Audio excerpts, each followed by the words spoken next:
Hi guys!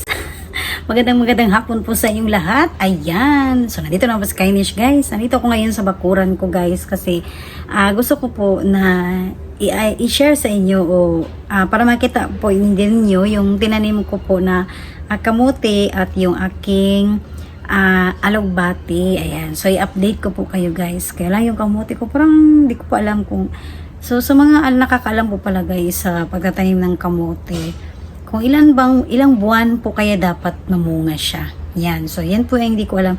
So, sa mga nakakaalam po, please comment po sa aking comment section. Ayan.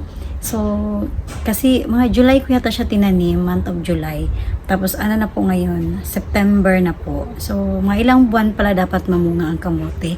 Kasi this time guys, ang dami na talaga niyang, kumbaga kumalat na talaga siya sa bakuran ko guys.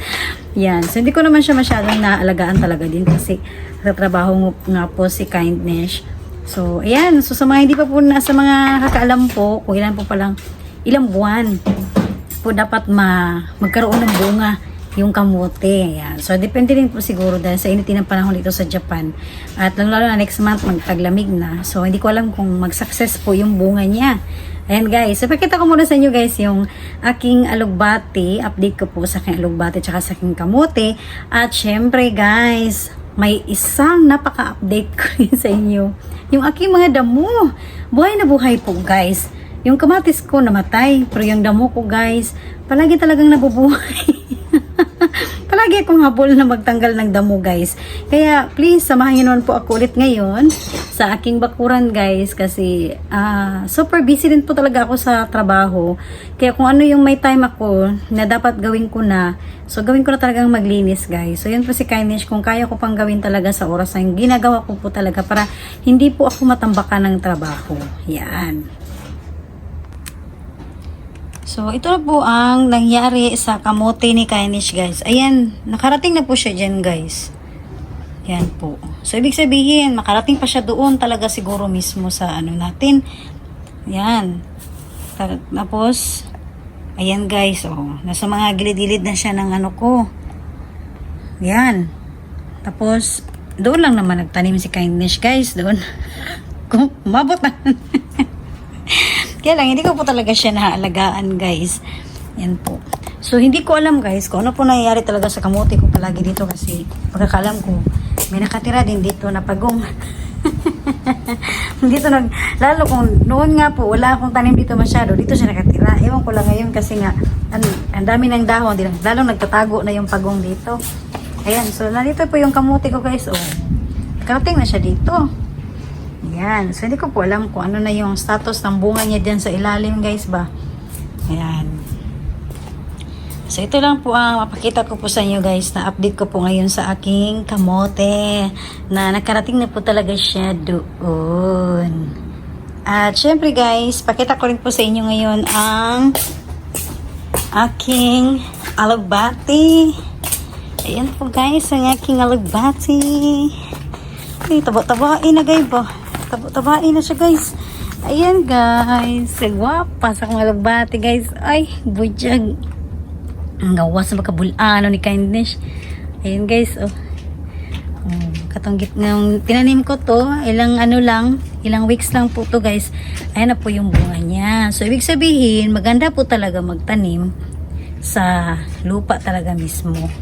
Ayan. So, bihira ko lang nga po to guys na didiligan. Ayan guys.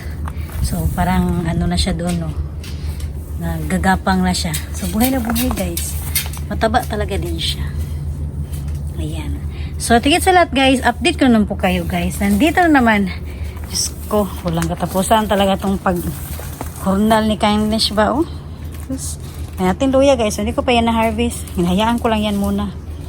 Tsaka yung, naalala nyo, guys, na yung rosas na nilipat ko sa paso, ayan na po siya guys. Namunga na siya. Nabulaklak na.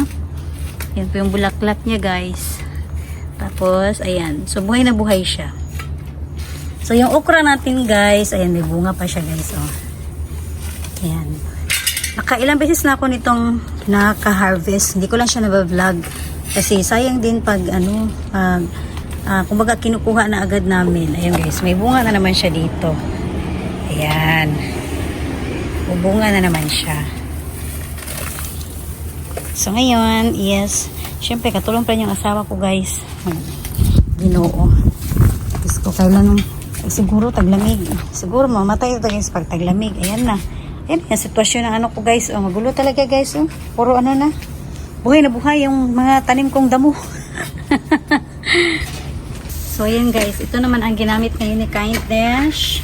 Syempre nag-gloves ako guys. Kasi alam niyo na. Sa mga tusok ta guys. Sa mga tanong-tanong. Ginapay pang protection sa atong kamot. Ayan. So. Simula na naman ako maghagbas ani guys. Sige na ako panghurnal ani sa Japan. Hindi akong sildo ani no.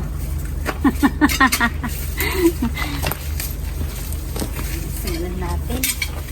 Pero pala may ano, nakalimutan ko kunin ang ano lang. Dito ko banda sa aking alubate. Para guwapa ni siya guys. Hinlo ni ako ang alubate.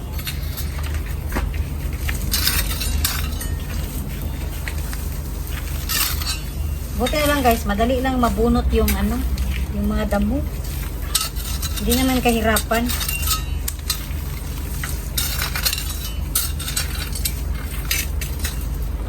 Alright. Ito sa gitna.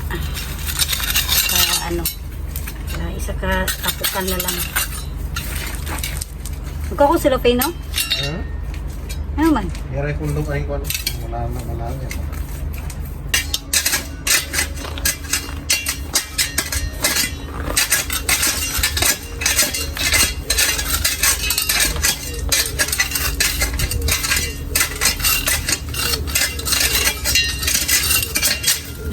May pag pang formal ano guys. Kailangan talaga linisan ko to guys kasi nandito yung alipate natin. Kamadamay ito guys.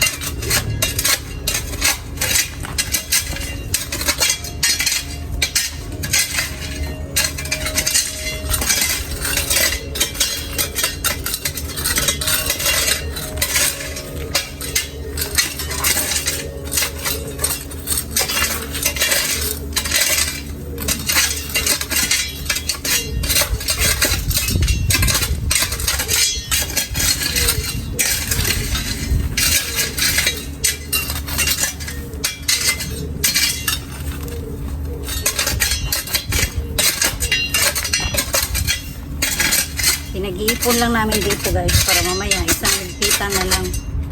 At yung iba naman, nilagay ko lang dito oh. Ayun, namatay na siya. Hanggang sa mamatay lang guys. Ayan, ipon-ipon lang namin dito.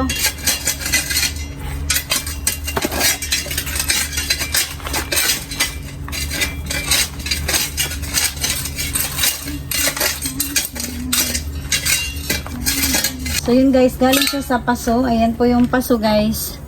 Tapos sinugot, lipat namin mismo sa lupa. Ayan. Lemongrass. Grabe pala yung ano niya. Yung puno, yung ano niya ba? Ugat. Yung ugat niya. Yan guys, oh.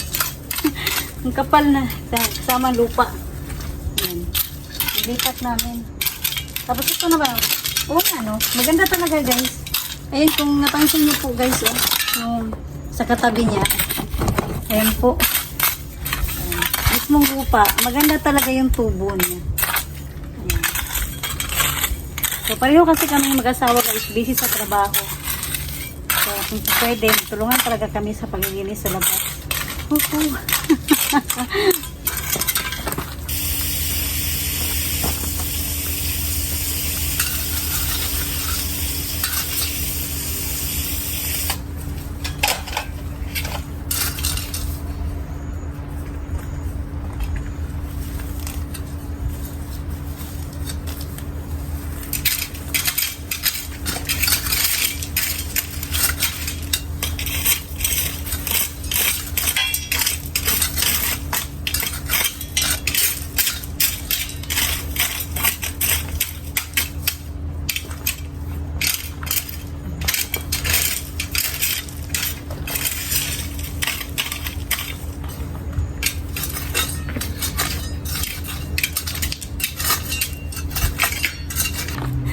Pangunang ulam guys, may nagluto ng ulam sa ano, kapitbahay. Kapag pagkain talaga, alam na alam ni Kain Dish. walang ano, walang ano to yung walang ano sa pagkain. Lahat naaamoy guys.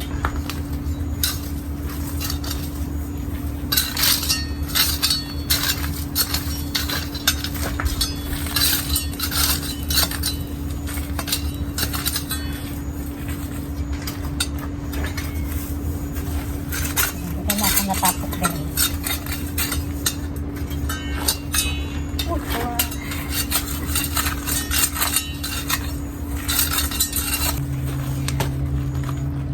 I-share ko yun po pala sa inyo guys. Isa po ito guys na nagustuhan namin na kumuha kami ng bahay sa Japan. Kasi dati, yung nasa apartment pa po kami guys, kapag mga bakasyon or sa barat linggo, kapag wala kaming ginagawa, panay yung higa namin. So, kumbaga, hindi ka na-exercise. Pero mula nang may bahay kami, ayan, minsan kulangin pa, hindi na kami halos makapahinga. Kasi katulad ko nito, kailangan may gagawin ka sa labas ng bakuran mo, hindi lang sa loob ng bahay. So, kailangan i-maintain mo rin na maglinis talaga sa labas, lalo na itong mga damo, guys. So, kapag taglamig naman, hindi rin ako masyadong sa mga damo kasi namamatay talaga siya kapag taglamig. So, ngayon kasi tag-init, talagang buhay na buhay yung mga damo sa Japan. Kaya okay lang po dahil kahit pa paano, na-exercise naman yung katawan natin. Yan. So, pasensyahan nyo na po guys, yung content ko. Yan. So, nasasama ko po palagi kayo kung saan na nagpunta si Kainish, ano man ang ginagawa. So, this time talaga is, kailangan lang talaga din natin na i-maintain yung paglilinis ng ating bakuran, lalo na pag may magbabahay tayong hapon. Diyos ko Lord. Mga tanim natin, ingatan natin, ganun. Ayan. So, tuloy ko muna yung ko guys, para mamaya-maya is magluto naman ng hapunan para sa trabaho bukas. Yan. So, yan lang guys. Na-update ko po kayo ngayon sa aking alugbating. Guwapa kayo guys na. Hambog is Kainish. Ano naman guys, kumbaga guys na masaya lang ako dahil yung tinanim ko na alugbati na ilang weeks, ayun naman po yung niya. Kasi kumbaga sitwasyon niya yung kinalalabasan. Although namatay talaga yung kamatis ko, pero bumawi naman sa alugbati ko guys. Yan, so medyo matakaw kami sa alugbati, yung anak ko. Yun. So, kahit pa paano, malapit ng taglamig, nakahabol pa rin ako magtanim ng alugbati.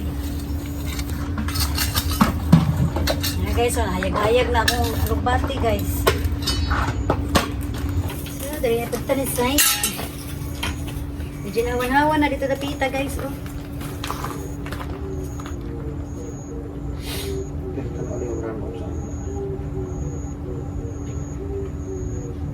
Katong butangan magligid ba? Di ba? Magpalit po. Dari butang likod.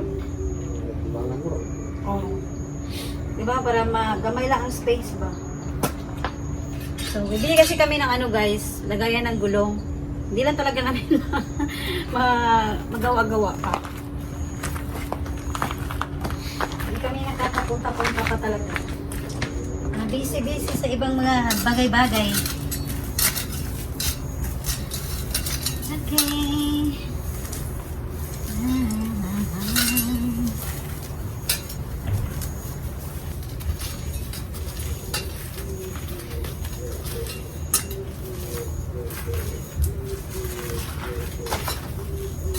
Saan na magtiyo ka?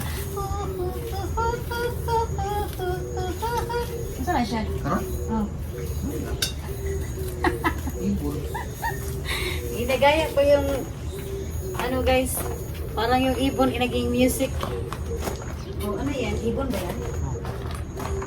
Tupo tawag resto.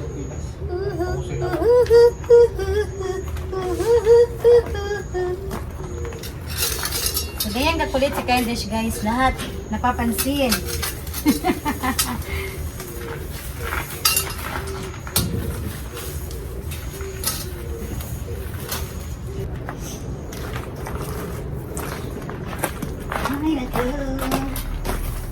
Yan na guys, yan, hawa na oh. Nalipay-lipay na po guys. Kaya medyo nahawan-hawa na po siya. Nalipay na po mga sagbot. Ay guys, kaya na po doon sila space, katubuan. may space na naman daw sila na tubo na naman daw sila ulit guys.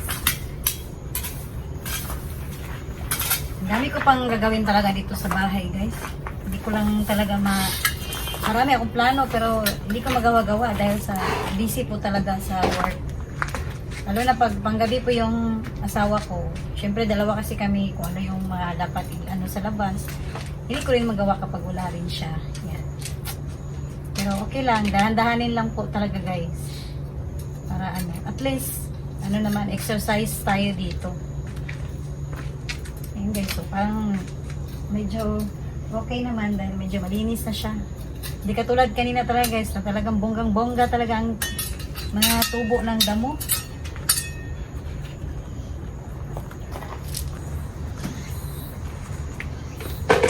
So, yun po guys. At ako muna yung magpapaalam na sa inyong lahat. Dahil libutin ko pa muna guys yung paglilinis po ng aming bakuran ulit. Ayan. So, medyo may kabila pa po yun guys. Ayan. So, yun lang po yung mga na-update ko po guys sa aking mga tanim. Yung aking kamote. Ayan. So, hindi ko po alam kung may nagkabunga na ba o ano po ba talaga. Ayun. Tapos, eto guys, yung aking alugbati. Ayan. Nabuhay talaga siya. Woohoo! Pwede na tayong magsabaw-sabaw nito guys. So nakakatuwa po dahil ang taba-taba niya po yung alugbati ni Kindness. Yan. So ako po muna yung magpapaalam sa inyong lahat guys. At maraming salamat po ulit sa suporta niyo po palagi.